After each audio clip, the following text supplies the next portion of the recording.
Hello everyone, this is Vijita Sharma. Welcome back to my channel. In this lecture, I am going to tell you what is DNA fingerprinting, which is very important topic of molecular basis of inheritance. So let's start the video. So the DNA fingerprinting involves some basic type of definitions or some basic type of concepts. So let's start. Basically, types of DNA.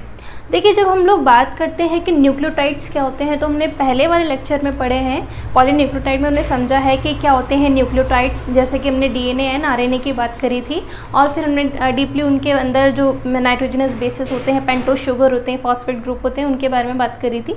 लेकिन अब मैं आपको बोल रही हूँ कि DNA तो खुद एक न्यूक्लियोटाइड है, इसके अंदर के कितने टाइप के डीएनए हैं, यानी कि हमारा जो डीएनए है वो भी बेसिकली 2 पार्ट्स में डिवाइडेड है. First is bulk DNA and another one is satellite DNA. Now क्या होता है बल्क डीएनए और क्या होता है सैटेलाइट डीएनए? अब आप लोग नाम से कंफ्यूज मत होइए, या फिर नाम से आप लोगों को थोड़ा सा कॉम्प्लिकेटेड सा लगता होगा सुनने में, लेकिन ये काफ़ी ईजी है इसको समझना. कैसे? देखिए, आप लोग सब जानते हैं कि हमारा जो हमारी स्पीशीज़ है, ठीक है, उस ह्यूमन स्पीशीज़ में जितने भी हम ह्यूमंस हैं, ठीक है, होमो सैपियन ग्रुप है, तो उसमें क्या है, हमारा जो डीएनए है वो ऑलमोस्ट सभी ह्यूमंस का सेम है. ठीक है, यानी कि 99.9% जो डीएनए है वो सेम है. सिर्फ 0.1% ऐसा डीएनए हमारी बॉडी के अंदर होता है जो कि थोड़ा सा डिफर होता है, और बेसिकली जो आइडेंटिफिकेशन के लिए यूज़ आता है ना, वो 0.1% डीएनए ही आता है. ठीक है, तो अब समझिए इस चीज़ को कि यहाँ पर बल्क डीएनए क्या है, यानी कि जो मैंने आपको बोला कि 99.9% डीएनए सभी का सेम होता है, उस डीएनए को हम कहते हैं बल्क डीएनए.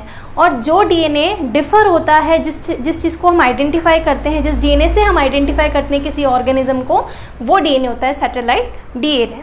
ठीक है, अब यहाँ पर सैटेलाइट डीएनए जो है वो एक नॉन कोडिंग डीएनए है. ठीक है, कोडिंग डीएनए और नॉन कोडिंग डीएनए आप लोगों ने जब ट्रांसक्रिप्शन पढ़ा था, है ना, तो मैंने आपको 2 चीज़ें बताई थी कि एक तो कोडिंग सीक्वेंस होते हैं और एक नॉन कोडिंग सीक्वेंस होते हैं. नॉन कोडिंग सीक्वेंस कैसे सीक्वेंस होते हैं? जो प्रोटीन का सिंथेसिस नहीं करते हैं, और कोडिंग सीक्वेंस वो होते हैं जो प्रोटीन का सिंथेसिस करते हैं.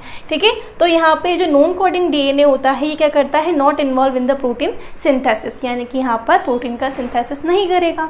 ठीक है, अब देखिए यहाँ पे जो सैटेलाइट डीएनए है, इसे हम रेपिटेटिव डीएनए भी कहते हैं.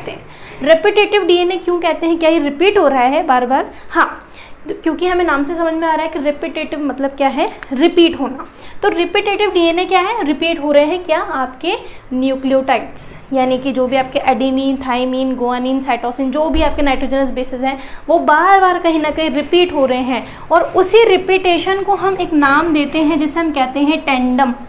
ठीक है, टेंडम रिपीट्स. ठीक है, इस टर्म को आप पढ़ेंगे, यहाँ पे मैंने लिखा है variable number of tandem repeats. आप लोगों को आगे पढ़ना है. डीएनए फिंगरप्रिंटिंग थोड़ा सा लंबा टॉपिक है, इसलिए मैं आपको कुछ बेसिक चीज़ें बता रही हूँ. ठीक है, अब देखिए, जैसे कि यहाँ पे एग्जाम्पल क्या है, TA और TA, ये है क्या, ये न्यूक्लियोटाइड है, थाइमिन और एडेनिन. ऐसे ही मैंने यहाँ पे लिखा है ACGT. अब आप लोगों को बार बार यही न्यूक्लियोटाइड रिपीट दिखाई दे रहे हैं, दैट मीन्स ये रिपीट हो रहे हैं, इसीलिए हम इसको क्या बोलते हैं, रिपीटेटिव डीएनए कहते हैं. ठीक है, चलिए अब बात करते हैं ये जो सैटेलाइट डीएनए है, ये कितने टाइप्स के होते हैं. सैटेलाइट डीएनए यहाँ पर 2 टाइप्स के होते हैं, माइक्रो सैटेलाइट और मिनी सैटेलाइट. माइक्रो सैटेलाइट यानी कि एक पार्ट है किसका, 0.1% डीएनए का. ठीक है, तो देखिए माइक्रो सैटेलाइट में क्या होता है, इसके अंदर जो आपके बेस पेयर होते हैं वो 2 से 6 बार तक रिपीट हो सकते हैं, है ना, यानी कि 2 से 6 आपके क्या होने चाहिए, बेस पेयर होने चाहिए. लेकिन रिपीट अगर होंगे तो वो कितना, 5 से 200, यानी कि 2 to 500 टाइम्स क्या हो सकते हैं, रिपीट हो सकते हैं. देखिए फॉर एग्जांपल, जैसे मैंने लिया है TA.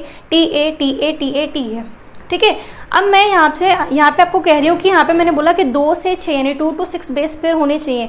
एक बेस पेयर थाइमिन, एक बेस पेयर एडेनिन, फिर थाइमिन, फिर एडेनिन, यानी कि ये तो क्या है, ये तो हुए तो 2 ही बेस ग्रुप हमारे, है ना, है तो हमारे पास में क्या, बेस ग्रुप जो है, यानी कि बेस जितने हैं, बेस पेयर जितने हैं, वो क्या है, 2 ही हैं.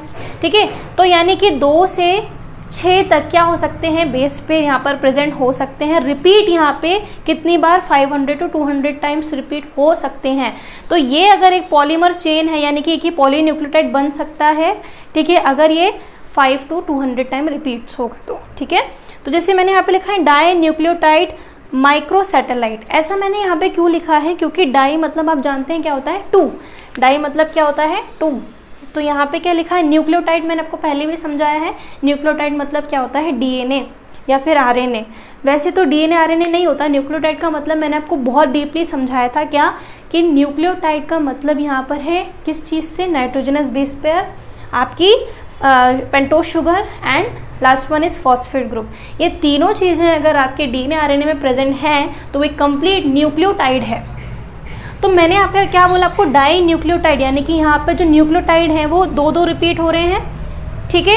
ऐसे नीचे वाले एग्जाम्पल में देखिए मैंने यहाँ लिखा है ट्राई न्यूक्लियोटाइड माइक्रोसैटेलाइट, ट्राई मतलब हो गए 3, तो देखिए GAC, ये 3 क्या है बेस, ये क्या है 3, ये भी बेस पेयर है और ये 3 भी क्या है बेस पेयर, यानी कि यहाँ पर क्या हो रहा है कि रिपीटेशन तो कितनी बार हो सकता है 500 to 200 टाइम्स हो सकता है, लेकिन यहाँ पे लिखा है क्या कि आपके जो बेस पेयर की काउंटिंग होनी चाहिए वो 2 to 6 टाइम ही होनी चाहिए, इससे ज़्यादा अगर होगी तो फिर वो क्या हो जाएगा आपका मिनी सैटेलाइट कहलाएगा। क्योंकि इसमें क्या हो रहा है, अब देखिए ये तो इसको हम क्या कह रहे हैं, इसको हम शॉर्ट टेंडम रिपीट कह रहे हैं।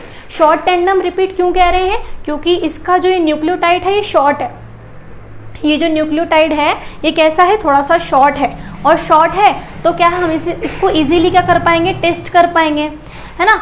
अब देखिए मिनी सैटेलाइट में क्या है, मिनी सैटेलाइट में आपने बोला कि भाई बेस पेयर जो हैं वो 10 से 60 हो सकते हैं, है ना। आपके जो बेस पेयर है वो कितने हो सकते हैं, 10 to 60 बेस पेयर हो सकते हैं। लेकिन अगर मैं बोलूँ रिपीटेशन कि वो कितनी बार रिपीट होंगे वही बेस पेयर बार बार, तो वो 10 to 1500 टाइम्स रिपीट हो सकते हैं। अब देखिए डिफरेंस आपको यहीं पर समझ में आ गया होगा कि यार ये तो लॉन्ग पॉलीमर बन रहा है और ये तो शॉर्ट पॉलीमर बन रहा है।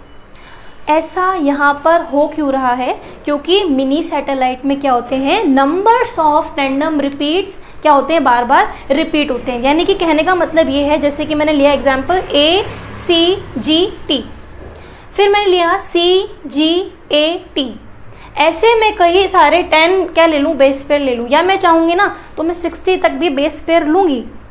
लेकिन अगर वो 10 to 115 यानी कि 1500 टाइम रिपीट्स हो रहे हैं बार बार, तो वो क्या कहलाएंगे, आपके VNTRs कहलाएंगे। VNTRs का मतलब होता है variable number of tendon repeats. लेकिन अब जो डीएनए टेक्नोलॉजी यानी डीएनए फिंगरप्रिंटिंग की बात करें ना, तो आप खुद सोचिए कि दोनों में से यहाँ पर कौन सा आज इस मॉडर्न टाइम पीरियड में यूज़ लिया जाता होगा। इस टाइम पीरियड में जो सैटेलाइट डीएनए यूज़ लिया जाता है वो है माइक्रो सैटेलाइट, यानी कि शॉर्ट टेंडम रिपीट्स। क्योंकि भाई हम जानते हैं कि यार इतना सारा अगर लॉन्ग पॉलीमर अगर हमारे पास आ जाएगा, नंबर्स ऑफ हमारे पास में टेंडम रिपीट्स आएंगे, तो फिर हमें यहाँ पर क्या बहुत ज़्यादा टाइम देना पड़ेगा, है ना। हम लोगों को ज़्यादा स्टडी करनी पड़ेगी, हम लोग को ज़्यादा क्या करना पड़ेगा, हमारा नॉलेज यानी कि हमें बहुत ज़्यादा इस पर स्टडी करना पड़ेगा। तो कहने का मतलब है अगर हमारे पास शॉर्ट रिपीट्स भी आ जाएंगे ना, शॉर्ट टेंडम रिपीट्स, तब भी हम क्या कर पाएंगे, किसी इंसान को आइडेंटिफाई कर पाएंगे। ठीक है, तो अब हम स्टार्ट करते हैं डीएनए फिंगरप्रिंटिंग को, जो कि बहुत ही इजी है, इम्पॉर्टेंट है बट इजी है। ठीक है, ये चीज़ आप लोगों को बिल्कुल डाउट नहीं होगा इन चीज़ों में कि क्या है और बल्क डीएनए क्या होता है, सैटेलाइट डीएनए क्या होता है ना। नॉन कोडिंग सीक्वेंस क्यों, मतलब नॉन कोडिंग डीएनए को क्यों कह रहे हैं, क्योंकि हम लोगों ने पढ़ा है ना। देखो नॉन कोडिंग डीएनए जो है वो प्रोटीन सिंथेसिस नहीं करता है। जब मैंने आपको ट्रांसक्रिप्शन पढ़ाया था तो ट्रांसक्रिप्शन में हमने क्या पढ़ा था कि जब हमारे पास में प्रोमोटर होता है, बीच में स्ट्रक्चरल जीन होती है, लास्ट में टर्मिनेटिंग एंड होता है यानी टर्मिनेटर होता है, तो क्या होता है कहीं ना कहीं ऊपर वाला जो सीक्वेंस होता है वो कैसा सीक्वेंस होता है, नॉन कोडिंग सीक्वेंस। नीचे वाला सीक्वेंस कैसा होता है, कोडिंग सीक्वेंस। कोडिंग सीक्वेंस तो क्या बनाता है, प्रोटीन सिंथेसिस करता है, और नॉन कोडिंग डीएनए यानी कि सीक्वेंस क्या करता है, कोई प्रोटीन सिंथेसिस नहीं करता है। ठीक है, तो कुछ ऐसी चीज़ें हैं तो मैंने आप लोगों को इस लेक्चर में बताई बेसिक चीज़ें, जो कि अब आपको कहीं ना कहीं बेनिफिट देंगी डीएनए फिंगरप्रिंटिंग को समझने में। ठीक है, सो थैंक यू स्टूडेंट्स। अगर आपको ये वीडियो अच्छी लगी हो तो प्लीज़ लाइक कीजिए, शेयर कीजिए एंड सब्सक्राइब कीजिए। Thank you so much.